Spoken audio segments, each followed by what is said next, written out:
మన ఒంటరిలం కామే, మనకు తోడై ఉండి పక్షిరాజు రెక్కల మీద తన పిల్లల్ని మోసినట్టు మనల్ని మోసి మనల్ని చంకనెత్తుకునే ప్రేమామూర్తి మనకున్నాడు కదా, నమ్మదగిన దేవుడు మనకున్నాడు కదా. ఆయన యందలి విశ్వాసాన్ని బట్టి ఆలోచించండి. ప్రతికూల పరిస్థితులు ఏమవుతాయి? కనుమరుగైపోతాయి. ఎందుకంటే మనం ఒంటరిగా లేవు. సైన్యములకు అధిపతి యెహోవా మనకు తోడై ఉన్నాడు.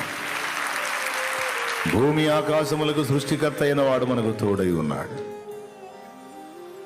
ఆయన కృప నీ మీద ఉంటే, ఆయన దయ నీ మీద కలిగితే, ఆయన నీ యందు ఆనందిస్తే, నీకు ప్రతికూలంగా ఉన్న పరిస్థితులు సైతం నీకు అనుకూలంగా మారిపోయేటట్టు ఆయన చేస్తాడు. ఆయన చేయలేడా? నీకు నష్టములుగా ఉన్న పరిస్థితులను కూడా నీకు లాభంగా మార్చే దేవుడు ఆయన మారుస్తాడు. అంత సమర్థుడు ఆయన.